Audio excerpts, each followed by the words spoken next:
we are the most affected people from flood. ہمارا ضلع پورے کے پی میں سب سے زیادہ افیکٹ ہوا. ڈیوسٹیشن یہاں پہ انبلیویبل ہے.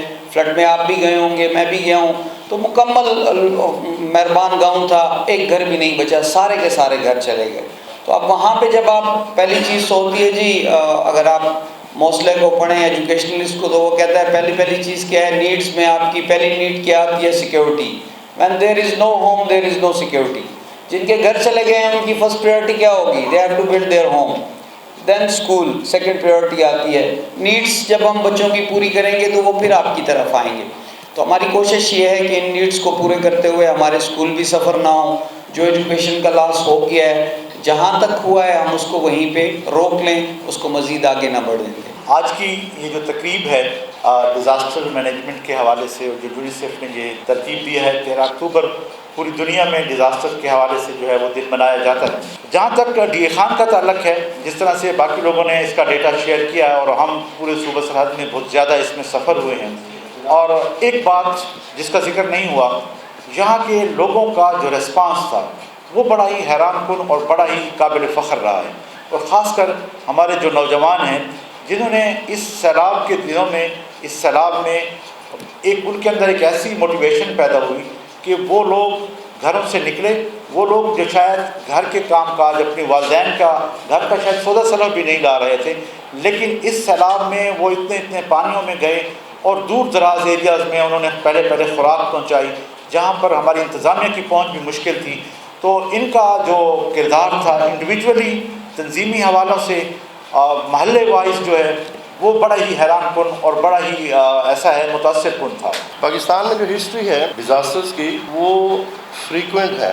1970, 71, 83, 89, 1990, 2005 کا ارتھکویک, 2010 کے سیلاب, 2011 کے سیلاب, اور پھر 2020 میں آنے والا جو فلڈ ہے.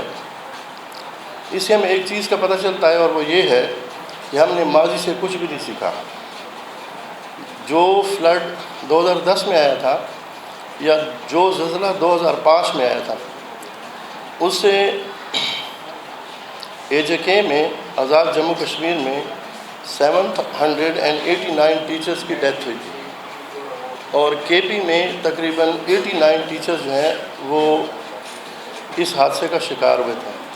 اس سیلاب کو دیکھنے سے پہلے جب ہم پچھلے ڈیزاسٹرز کو دیکھتے ہیں, جیسے ارتھ کویک بھی آیا تھا, وہ 8 اکتوبر کی ڈیٹ کل پرسوں ہی گزری ہے. اس زلزلے کے بعد مطلب کچھ اویئرنیس ملک میں زیادہ اس کو لیا گیا, ورنہ اس سے پہلے ہم لوگ بالکل کسی چیز کا احتیاط نہیں کرتے تھے. ایون یہ سیلاب جب شروع ہوا 2010 کے بڑے سیلاب کے بعد 11 اور 12 میں بھی آئے تھے, اور ہم نے رسپانس کیا تھا. ابھی بچوں نے بھی پلے کارڈ اٹھایا ہوتا ہے, اس میں بھی لکھا ہوا ہے کہ جب آپ نیچر کو ڈسٹرب کرتے ہیں تو نیچر آپ کو دوبارہ ڈسٹرب کرے گی, اور اس کی انٹینسٹی بہت زیادہ ہوتی ہے جو آپ کسی چیز کے راستے میں رکاوٹ کرتے ہیں. جیسے ابھی یہ سارا سیلابی سلسلہ بھی اس سیلاب میں بھی ہم نے, کیونکہ چھٹیاں تھیں, ہم نے رسپانس کیا ہے. ہم نے دیکھا کہ پانی کے راستے میں ہی لوگوں نے گھر بنا لی. پانی کی زبان اور اس کا کوئی عقل نہیں ہوتا کہ وہ راستہ آپ سے مانگے گا یا ڈھونڈے گا.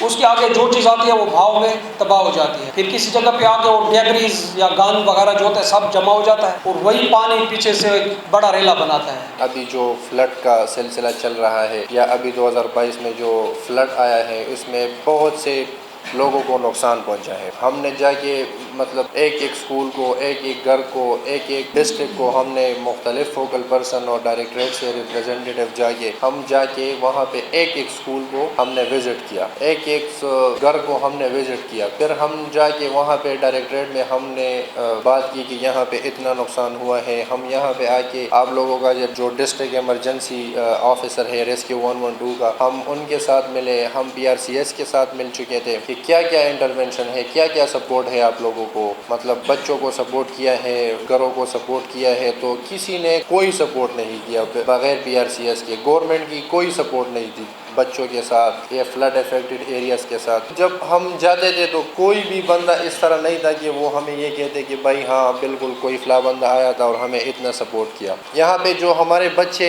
افیکٹ ہوئے تھے ان فلڈ کی وجہ سے، ڈیزاسٹرز کو تو ہم روک نہیں سکتے، یہ تو آفات ہے، یہ تو اللہ کی طرف سے آتی ہے، بس ہم نے صرف جو ہے روک تھام کر. ابھی ہمارا جو کوآرڈینیٹر ہے، ٹریننگ کوآرڈینیٹر، وہ پشاور میں بیٹھا ہے، وہ ڈیزاسٹرز پہ کام کرتے ہیں. امپلیمنٹیشن سپورٹ یونٹ جو ہے یہ 34-35 ضلعوں میں کام کر رہی ہے. ٹھیک ہے، ہم امپلیمنٹیشن سپورٹ یونٹ ہم فلڈ پہ کام کرتے ہیں، ڈیزاسٹر پہ ہم ارلی چائلڈ ایجوکیشن پہ کام کرتے ہیں، ہم ٹریننگ TOT جس کو بولتے ہیں ہم ان پہ کام کرتے ہیں. تو ہمارا ایک بہت بڑا انٹرونشن ہے اور ہماری ایک بہت بڑی اچیومنٹ ہے. ٹھیک ہے، تو ہم آپ کی بات کو آگے تک لے جاتے ہیں. بات آتی ہے کہ ہم نے کتنا کام کیا اور بعد میں ٹیچر نے کیا امپلیمنٹ کیا اسکول میں. ابھی ہم جس اسکول میں جاتے ہیں وہاں پہ ہم نے ایک فرسٹ ایڈ باکس دیا ہے کہ آپ یہ فرسٹ ایڈ باکس لے لیں، ایمرجنسی کی صورت میں آپ اس کو کائنڈلی استعمال کریں.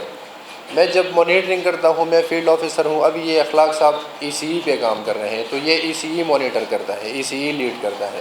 تو یقین کریں کہ وہ ٹیچر جو ہے وہ فرسٹ ایڈ باکس کو یوز میں نہیں لے آتے، وہ اس کو اپنا پراپرٹی سمجھتے ہیں کہ بھائی یہ میرا فرسٹ ایڈ باکس ہے، کسی نے دیا ہے، کھولتے ہی نہیں ہیں. بھائی آپ یوز کریں. ابھی میں جب جس اسکول میں جاتا ہوں تو میں نے وہاں پہ ECE کے رومز دیتے ہیں.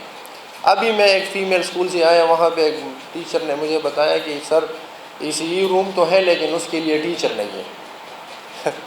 میں نے کہا میڈم ٹیچر آپ ہیں، ٹیچر یہ ہیں، ٹیچر یہ ہیں، اس کے لیے گورنمنٹ کے پاس اتنا پیسہ نہیں ہے کہ ECE کے لیے کوئی الگ ٹیچر ہم نامینیٹ کریں یا ہائر کریں. ہم ریکروٹمنٹ اور نہیں کر سکتے. آپ لوگوں کی جو ایگزسٹنگ ٹیچنگ سٹاف ہے انہوں نے ٹریننگ لی ہے اور آپ ان کو ایک جو ہے یہ ECE کو لیڈ کرے گی.